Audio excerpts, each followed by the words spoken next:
नमस्कार, श्रेष्ठ भारत में आपका स्वागत है। मैं हूं मुक्ता सिंह।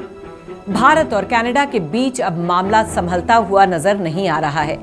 एक के बाद एक दोनों देशों के बीच कूटनीति के कई कदम उठाए गए। हालांकि इसकी शुरुआत कनाडा की तरफ से हुई, जब जस्टिन ट्रूडो ने कनाडा की संसद में भारत के खिलाफ बयान दिया और भारतीय एजेंसियों को कनाडा में रह रहे खालिस्तानी आतंकी हरदीप सिंह निज्जर की हत्या के लिए दोषी ठहराया।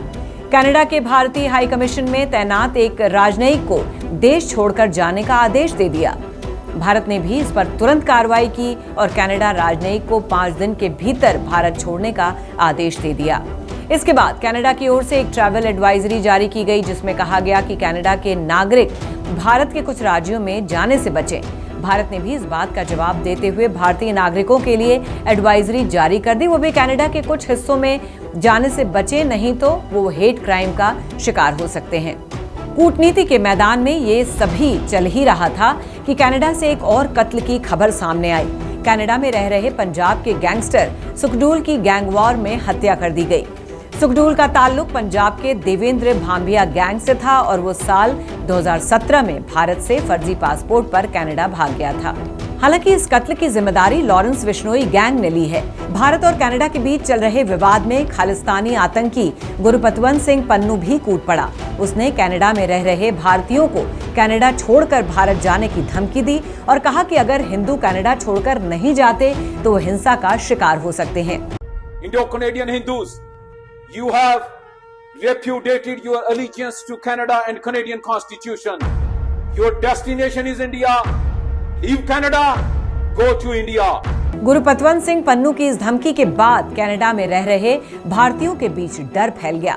उनके बीच फैली अफरा तफरी को देखते हुए कनाडा में भारतीय हाई कमीशन ने वीजा सर्विस बंद कर दी। हाई कमीशन ने ये कदम एहतियात के तौर पर उठाया है कि कनाडा से कहीं बड़े पैमाने पर हिंदुओं का पलायन न शुरू हो जाए। सवाल ये है कि खालिस्तानी आतंकी गुरपतवंत सिंह पन्नू, जो अमेरिकी नागरिक है और वो कनाडा में आकर वहां रह रहे हिंदुओं को धमकी देता है और कनाडा सरकार हाथ पर हाथ धरे बैठी है। पूरी दुनिया में हरदीप सिंह निज्जर के कत्ल का मामला उठाने वाला कनाडा वहां रह रहे खालिस्तानियों पर कोई कार्रवाई नहीं कर रहा है, जबकि खालिस्तानी आतंकी हिंदुओं के जेनोसाइड की धमकी दे रहे हैं।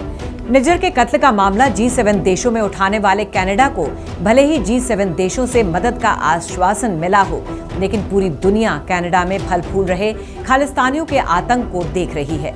जस्टिन ट्रूडो ने भारत के साथ संबंध खराब कर बहुत बड़ी गलती की है। इसमें दोनों ही देशों का नुकसान है, लेकिन राजनीतिक रूप से देखा जाए तो भारत के प्रधानमंत्री को इस मामले में देश और विदेश में फायदा मिला है।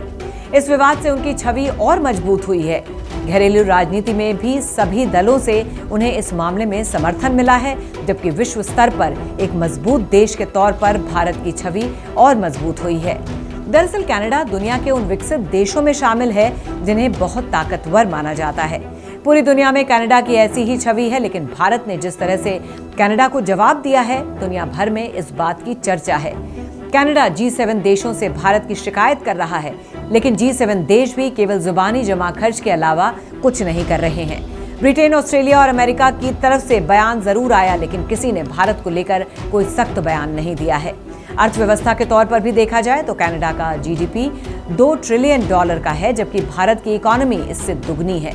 पीएम मोदी की सरकार ने कनाडा के पीएम को जिस तरह का जवाब दिया है, उसने उनकी मजबूत नेता की छवि को दुनिया में और चमकाया है। जानकार मानते हैं कि G20 में आम बयान पर सहमति करा के भारत पहले ही अपनी मजबूत छवि की छाप दुनिया पर छोड़ चुका है।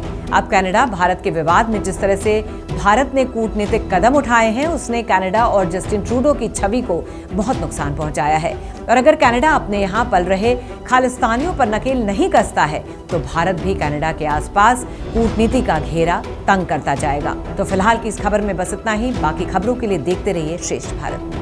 श्रेष्ठ भारत पर खबरों से जुड़े रहने के लिए चैनल को सब्सक्राइब करें, बेल आइकन दबाएं और देखते रहें श्रेष्ठ भारत।